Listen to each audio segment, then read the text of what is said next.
नमस्कार, पल्लवी रेसिपीजमध्ये तुम्हा सर्वांचे स्वागत आहे। आज आपण बनवणार आहोत झटपट बनणारी कांद्याची चटणी। तर कांद्याची चटणी बनवण्यासाठी आपल्याला सर्वात पहिल्यांदा पाव वाटी शेंगदाणे घ्यायचे आहेत व ते मध्यम गॅसवर भाजून घ्यायचे आहेत व त्याची साल काढून घ्यायची आहे आणि खलबत्त्यामध्ये आपल्याला ते कुटून घ्यायचे आहेत। शेंगदाणे आपल्याला जाडसर कुटून घ्यायचे आहेत, ते एका वाटीमध्ये आपल्याला काढून घ्यायचे आहे। एक मध्यम आकाराचा आपल्याला कांदा घ्यायचा आहे व त्याची साल काढून घ्यायची आहे आणि आपल्याला कांदा बारीक कट करून घ्यायचा आहे। कांद्याची चटणी अगदी झटपट बनवून तयार होते व खाण्यासाठी खूप टेस्टी लागते। अशा प्रकारे तुम्ही एकदा कांद्याची चटणी करून बघितली तर तुम्ही सारखे बनवून खाल। कांदा बारीक कट करून घ्यायचा आहे।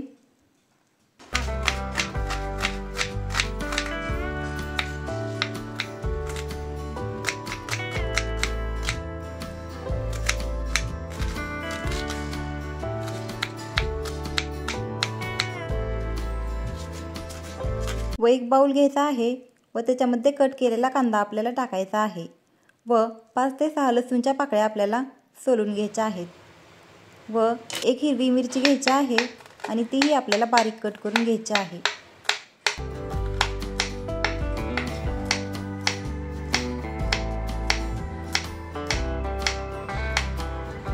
मिरची कट करून झाल्यानंतर आपल्याला लसूण बारीक कट करून घ्यायचा आहे।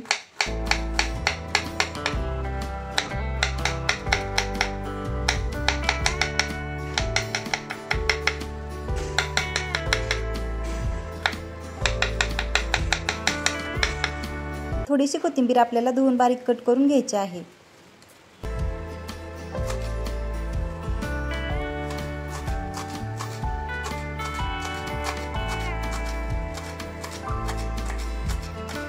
व नंतर आपल्याला कांदा टाकलेल्या बाउलमध्ये बारीक कट केलेली हिरवी मिरची व नंतर त्याच्यामध्ये आपल्याला बारीक कट केलेला लसूण व बारीक कट केलेली कोथिंबीर टाकायची आहे।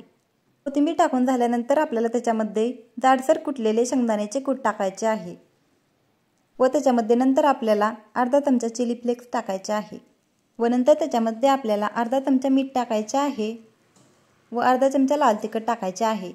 लाल तिखट इथे मी घरगुती घेतलेले नाही।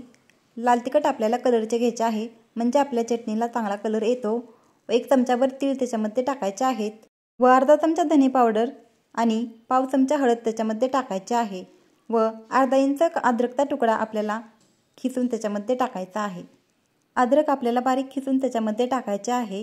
ते अशा प्रकारे जर खिसता येत नसेल तर आपल्याला एका छोट्या ताटामध्ये घ्यायचे आहे। ताटामध्ये खिसणी ठेवायची आहे आणि आपल्याला अद्रक खिसून घ्यायचे आहे व नंतर ते त्याच्यामध्ये टाकायचे आहे। नंतर एका ताटामध्ये खिसणी ठेवून अद्रक खिसून घेतले होते ते त्याच्यामध्ये टाकत आहे आणि त्याच्यामध्ये आपल्याला अर्ध्या लिंबाचा रस पिळायचा आहे। लिंबू पिळल्यामुळे आपल्या चटणीला चांगली अशी टेस्ट येते, त्याच्यामुळे त्याच्यामध्ये लिंबू पिळायचे आहे। तुम्ही तुमच्या आवडीने लिंबू कमी किंवा जास्त पिळू शकता व त्याच्यामध्ये आपल्याला पाव वाटी तेल घ्यायचे आहे व ते एका तडका पॅनमध्ये वतायचे आहे आणि ते आपल्याला कडकडीत गरम करून घ्यायचे आहे व कडकडीत गरम केलेले तेल आपल्याला चटणीमध्ये वतायचे आहे आणि ते एका चमच्याने मिक्स करून घ्यायचे आहे। तुम्ही तेल कमी किंवा जास्त वतू शकता, पण चटणीमध्ये जास्त तेल वतले तर चटणी चांगली टेस्टी बनते, त्याच्यामुळे तेल जास्त वतायचे आहे व ते चांगले मिक्स करून घ्यायचे आहे। इथे आपली चटणी बनवून तयार झालेली आहे। इथे मी अजून थोडेसे तेल घेतलेले आहे व ते गरम करून त्याच्यामध्ये वतलेले आहे। तुम्ही इथे पाहू शकता चटणीला कलरही खूप छान आलेला आहे व ती दिसायलाही खूप छान दिसत आहे। अशा प्रकारे तुम्ही एकदा कांद्याची इन्स्टंट चटणी करून पहा। तुम्ही एका चपातीच्या ठिकाणी 2 चपाती खाल। धन्यवाद।